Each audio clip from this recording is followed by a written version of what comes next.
Muliakan orang tuamu sebelum terlambat.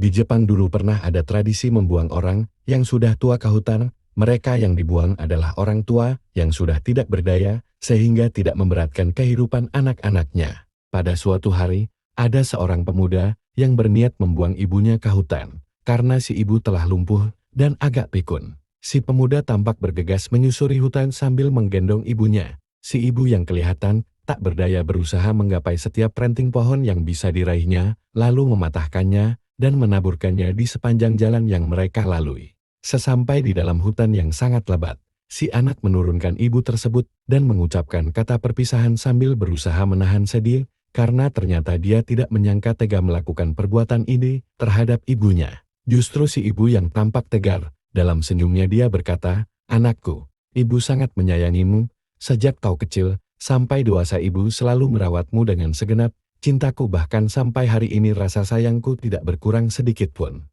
Tadi ibu sudah menandai sepanjang jalan yang kita lalui dengan ranting-ranting kayu. Ibu takut kau tersesat, ikutilah tanda itu, agar kau selamat sampai di rumah." Setelah mendengar kata-kata tersebut, si anak menangis dengan sangat keras, kemudian langsung memeluk ibunya dan kembali menggendongnya untuk membawa si ibu pulang ke rumah. Pemuda tersebut akhirnya merawat ibu yang sangat mengasihinya sampai ibunya meninggal. Orang tua bukan barang rongsokan yang bisa dibuang atau diabaikan setelah terlihat usang atau tidak berdaya. Segenap jiwa orang tua adalah untuk melihat anaknya mendapatkan kebahagiaan yang layak, meskipun mereka yang harus menderita. Bagi mereka, kesuksesan seorang anak adalah kesuksesan orang tua dalam mendidik anaknya, dan kegagalan anaknya adalah kegagalan mereka dalam mendidik anaknya. Setiap seluk-beluk kehidupan orang tua berpusat pada bagaimana sang anak bisa sukses. Karena pada saat engkau sukses atau saat engkau dalam keadaan susah, hanya orang tua yang mengerti kita, dan batinnya akan menderita kalau kita susah. Orang tua kita tidak pernah meninggalkan kita, bagaimanapun keadaan kita. Walaupun kita tidak menghormati mereka, dan bahkan kurang ajar kepada orang tua, namun bapak dan ibu kita akan tetap mengasihi kita. Mari kita merenungkan, apa yang telah kita berikan untuk orang tua kita.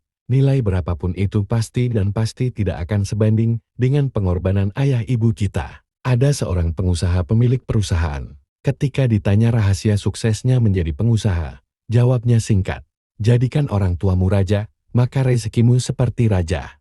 Pengusaha ini pun bercerita bahwa orang hebat dan sukses yang ia kenal semuanya memperlakukan orang tuanya seperti raja.